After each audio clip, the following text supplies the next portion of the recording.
There's something I hear all the time from folks over 60. I want to stay strong and independent, but I'm afraid of getting hurt. And that makes total sense.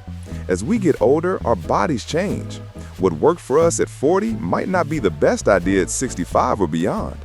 But here's the good news. Staying active isn't about pushing through pain or risking injury.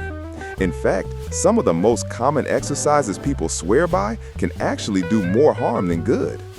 That's why today we're talking about the 3 worst exercises for seniors, the ones that might be secretly sabotaging your joints, your balance, or even your long-term mobility. And don't worry, I'm not just going to tell you what not to do. For each one, I'll give you a safer, smarter alternative so you can keep building strength, flexibility, and confidence without the risk. Now, before we dive in, let me ask you this. Have you ever finished a workout and thought, wow, that didn't feel right? Maybe your knees ached after squats or your shoulders protested during overhead lifts. If so, you're not alone. Many of us were taught that exercise has to be hard to be effective, but that's just not true. The best workouts meet you where you are, gentle enough to protect your body, but challenging enough to keep you moving forward. So let's start with the first exercise you might want to skip and what to do instead.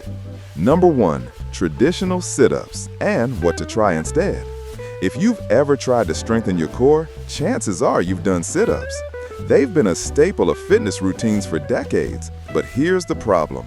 As we age, sit-ups can put way too much strain on the spine, especially if you have any back issues or weakened abdominal muscles. All that curling forward can compress the discs in your lower back. And let's be honest, it doesn't feel great, does it? Instead, try modified seated marches. Sit tall in a sturdy chair, no arms if possible. Engage your core and slowly lift one knee at a time, as if marching in place. This strengthens your core and your hip flexors without any strain on your back. Plus, it's fantastic for balance. Aim for 10-12 lifts per leg, and if you want an extra challenge, try holding each lift for a few seconds. Number 2, behind the neck lat pull downs and the shoulder-friendly swap. This one's a common culprit in gyms and even some physical therapy routines. Pulling a bar or resistance band behind your neck might seem like a great way to work your upper back, but it forces your shoulders into an unnatural rotated position that can lead to impingement or even rotator cuff injuries over time. And trust me, shoulder pain is not something you want to deal with. It can make everything from reaching for a mug to getting dressed feel like a chore.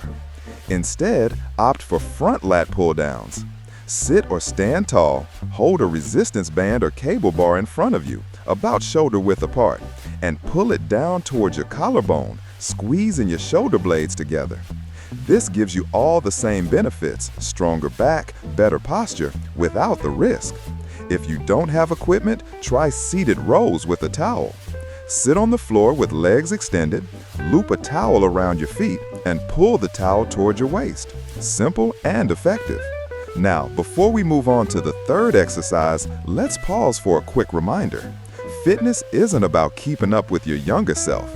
It's about feeling your best right now. Every small adjustment you make to protect your joints and muscles adds up to big wins in the long run. And speaking of adjustments, let's talk about one last move that might surprise you. Part 2. The third risky exercise and smart modifications. One of the biggest mistakes I see seniors make, and I've been guilty of this myself, is assuming that if an exercise looks simple, it must be safe. But here's the truth. Some of the most innocent-seeming movements can be sneaky troublemakers, especially when our joints aren't as forgiving as they used to be. Take deep squats, for example. Now, squats aren't inherently bad. In fact, they're fantastic for building leg strength and maintaining mobility. But when we push too far, too fast, or with poor form, that's when problems creep in. Maybe you felt it, that sharp twinge in your knees when you squat down to pick something up, or the way your lower back protests when you try to stand back up. Here's why deep squats make our worst exercises list.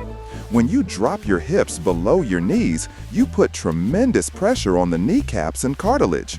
And if your hip or ankle mobility isn't what it once was, which is totally normal, your lower back often compensates by rounding, a recipe for strains or even herniated discs over time. Instead, try the sit-to-stand squat.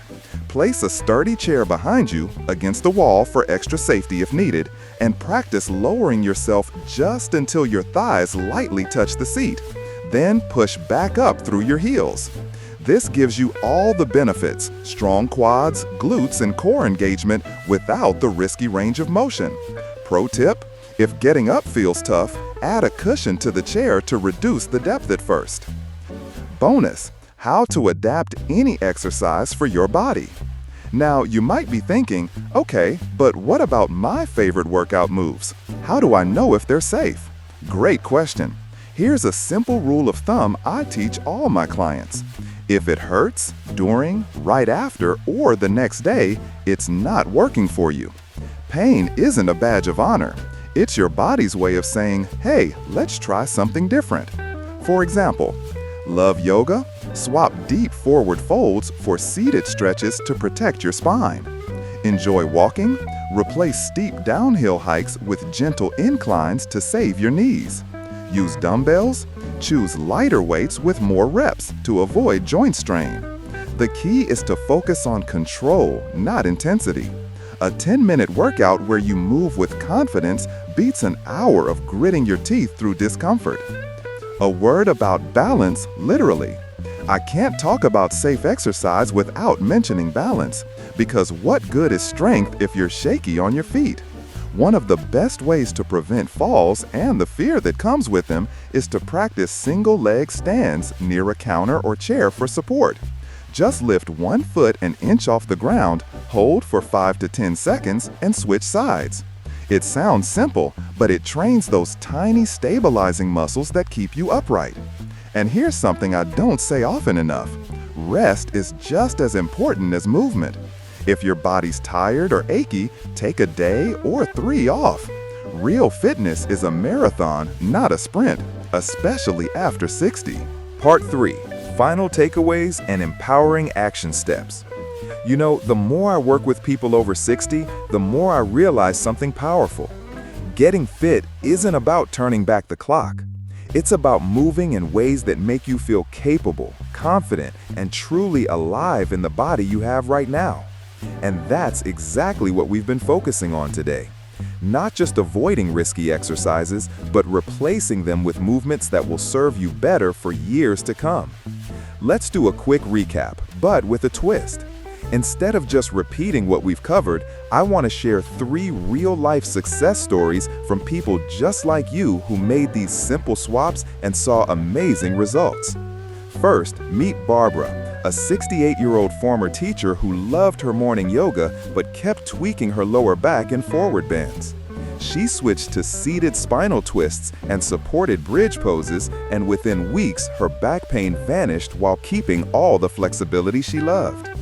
Then there's Henry, 72, who insisted on doing full squats at the gym until his knees started clicking painfully. His physical therapist taught him the chair-assisted sit-to-stand we discussed earlier, and now he does 3 sets daily while watching the news. No knee pain in sight. And my favorite, Marge, 81, who thought her weightlifting days were over after a shoulder injury. She discovered front lat pull-downs and resistance band rows and just sent me a video last week lifting her 15-pound grandson without a twinge. Your turn. Small changes, big impact. Now, I'm not saying you need to overhaul your entire routine overnight. In fact, I'd suggest the opposite. Pick just one swap from today's video to try this week. Maybe it's replacing sit-ups with seated marches during TV commercials, or doing front pull-downs instead of behind-the-neck stretches with your resistance band. Here's what I promise. When you start listening to your body and giving it movements it can thrive with, not just tolerate, you'll notice little victories everywhere. Maybe it's bending to tie your shoes without groaning, or carrying groceries in from the car without needing to sit down afterward. That's the real magic of smart exercise after 60. It's not about looking fit, it's about living fit. Before we wrap up, I'd love to hear from you in the comments. Which of these exercises have you tried before? What's one movement you've modified that made a difference? Your experiences help our whole community learn. And if this video helped you, do me a favor, hit that like button and share it with a friend who might be struggling with the same things. Remember what I always say, your best years aren't behind you. They're whatever years you decide to show up for yourself. Here's to strong, safe, and joyful movement at every age.